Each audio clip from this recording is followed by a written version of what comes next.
So this looks like the French Quarter. Man.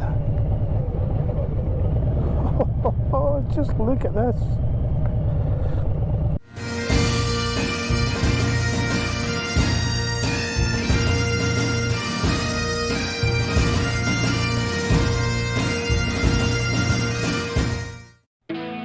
Folks, thanks for joining me again and welcome back to the channel.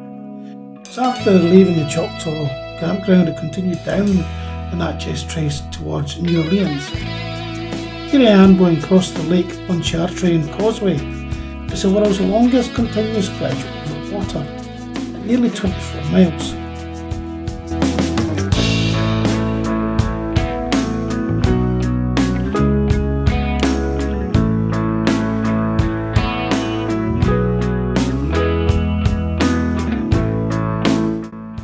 So as I enter New Orleans, as you can hear, I'm blown away by the beauty of the architecture. It's basically the French Quarter that I'm in, and it is phenomenal. And as I pull up to my hotel, I'll tell you a little bit about it. It's a Chateau Lemoyne. It was originally built in 1847 as townhouses, named after the founder of New Orleans, Jean-Baptiste Lemoyne. It's a beautiful Creole style architecture, and in 1971 as a hotel after 8 months of renovations. I must say, I saw a picture of this hotel on Google one day when I was looking at New Orleans, and I was amazed to find out how cheap it was to stay there, hence why I booked it.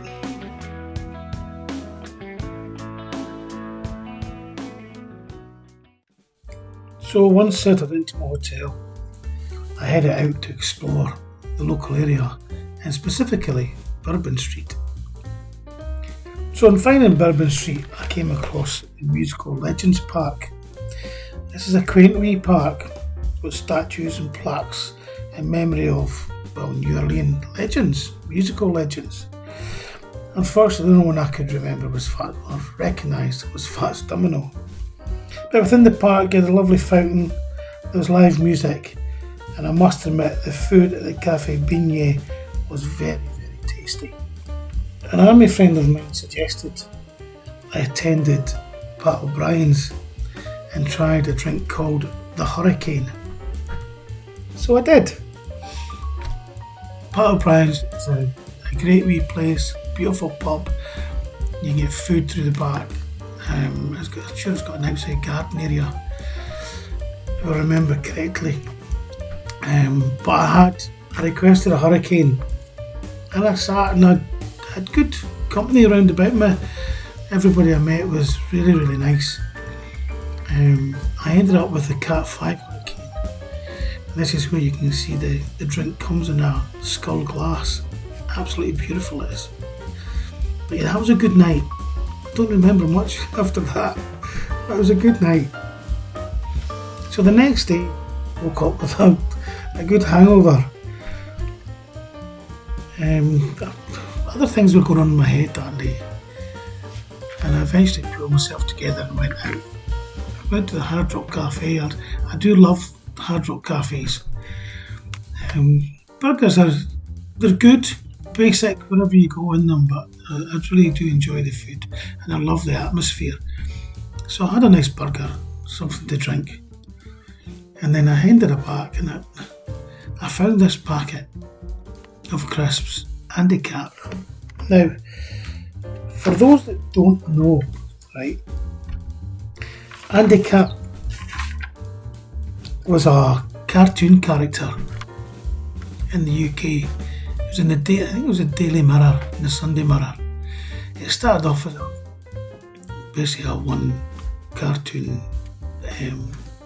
pane, so to speak, and then he went on to 4 panes where his wife and that got involved. It was really quite funny.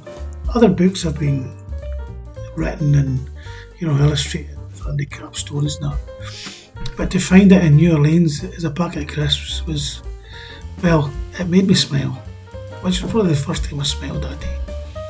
So heading back to my hotel, I got in, had my crisps, my Andy Cap crisps, and then proceeded to go to bed. Got up in the morning, parked the bike and headed off. And I headed off to San Antonio. I fancied seeing the animal. This took me 2 days, but unfortunately I had GoPro worries again. I don't know what I was doing wrong. So we'll pick it up now where I'm actually in San Antonio. Hello! Wow, well, so left New Orleans and I was supposed to go to Dallas, but decided, you know something, I wouldn't mind seeing the Alamo. So I'm now in San Antonio. It's taken me 2 days to get here. The hotel isn't too bad, to tell you the truth. What was there? A Quinta. It's actually alright, it's huge and there's loads of people in there. But I've just thought, you know something, I'm going to head off and do a bit of sightseeing and tourism. But I will say, the heat is terrible. I mean, I like the sunshine, but we're 37 today. We have to be 40 tomorrow. So it's very warm. On the bike, I don't know if I mentioned, but I took off my riding jacket, I put a riding shirt on because it'd be cooler. With the vest that I'm wearing, I've got my leather vest on, I am roasting. So I'm having numerous stops. I was originally stopping just for every tank of gas, which would probably be 2 hours, but I'm now stopping every hour, just so I can get some liquids inside me, get some fluids. So I'm actually looking for the shopping centre. It's around here somewhere. That's another hotel, so it's not there. Yeah, shopping centre right next to the hotel. Through that it should lead to the Alamo, and that's where I'm heading tomorrow. Have a wee gander at that. I'll take some good pictures, etc. Put them up. But yeah, the heat. It's also that as you're coming along the road, I mean, even if you open up the helmet, you open up my vest, etc., the heat is astronomical. There's no cool air. It's just warm air. And you really do become quite tired very easily, very quickly. And the worst thing with that is you start to lose concentration, which really is not a thing you should be doing, because the drivers here on the freeway, oh my god, honestly, passed a 6-car pile-up today. I say a pile-up, but it was just nose to tail the whole way, but still. And because everybody was rubbernecking, my lanes were all chocker, you know, all at a standstill. So yeah, it's I can see why this happens.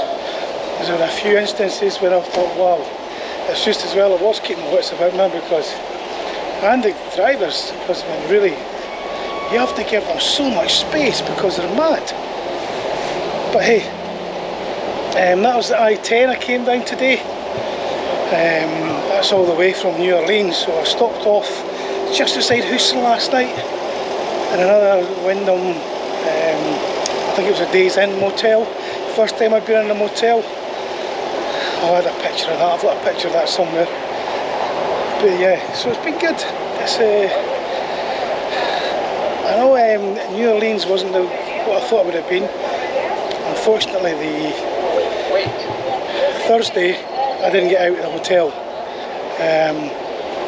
Basically down to me, I had Thursday was the 1 year passing my father, so I was a bit down on Thursday and really didn't want to go anywhere, so I just stayed in the hotel. I eventually got showered and changed at the wife's bequest, and I went out and down for a Hard Rock Cafe to get something. So yeah, that's got a wee boat coming round. My god, isn't that excellent?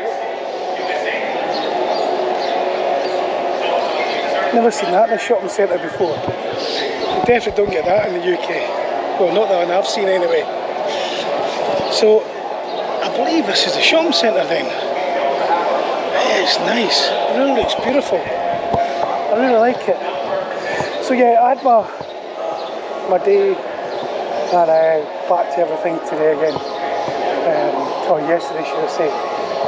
Getting on the bike helped yesterday morning. I had a 5-hour journey to Houston. As I say, I'm stopping more often now because I have to, but it's needed, it's required.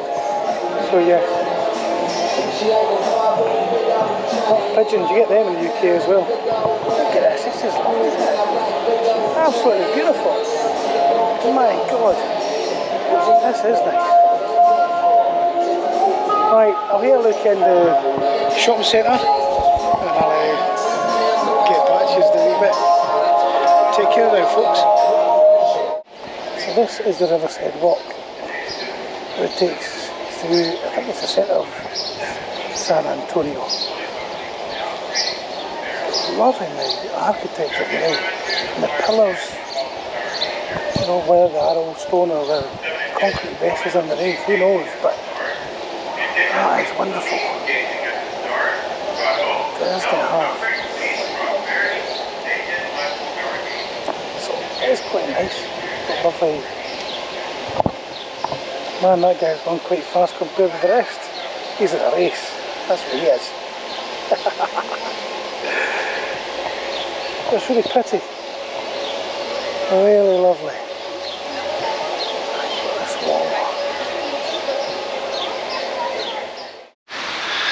So, the Riverside Walk takes you to the Alamo. Man, I didn't realise that it was such a busy town centre round about. I thought the Alamo would be basically the middle of nowhere. Wow. Good architecture here. Old fashioned church. Busy streets. You've even got a Legoland. I'll tell you. America think of everything. They've got everything here. The Alamo Plaza. Well, heat. Oh, the heat is something else. Honestly, it really is. But I knew it was going to get hot. And I knew the Arizona desert would be hot, but wow, Texas is something else. The Alamo was originally a Spanish missionary founded in 1718. Its mission to convert Native Americans to Catholicism. In 1793 it was abandoned as a missionary and was thereafter used by the Spanish cavalry.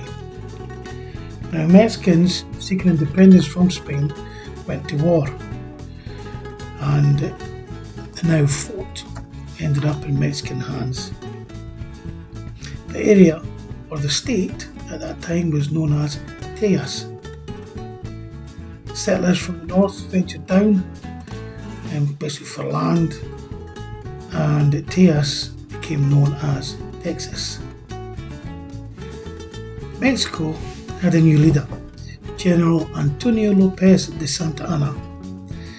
He did not like the fact that Texas was becoming an independent state, and as such, Texas wanted independence from Mexico. A war ensued, called the Texan Revolution. In 1836, it was in full swing and Santa Anna attacked the Alamo. The fighting continued for 13 days with the Texans heavily outnumbered. Santa Anna gained control of the Alamo on March the 6th. He thereafter left the Alamo, seeking the provisional government of Texas. On April 21st, 1836, he was defeated at the Battle of San Jacinto by an army led by none other than Sam Houston. So there's the memorial which was built for all those that had passed. All the names are on there. Those that were involved.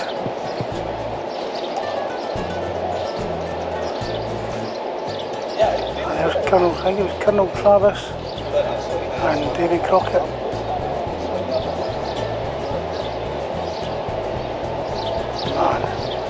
quite surreal. Looks like even though you've got live roads round about, this area is all cordoned off, and it's quite peaceful, really quite peaceful. It looks like they're going to make a visitor centre museum behind me. It says it's coming soon, so by the looks of it, this whole building is going to be a huge visitor centre, which will be good. To be honest, words are failing me, they really are. This is just an incredible feature.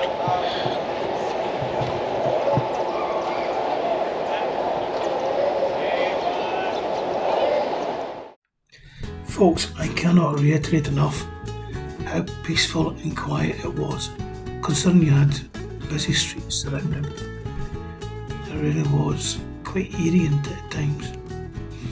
So, the monument there, beautifully built, and again another great piece of architecture. But I mentioned Colonel Travis died, along with Jim Bowie and the former Tennessee Congressman Davy Crockett.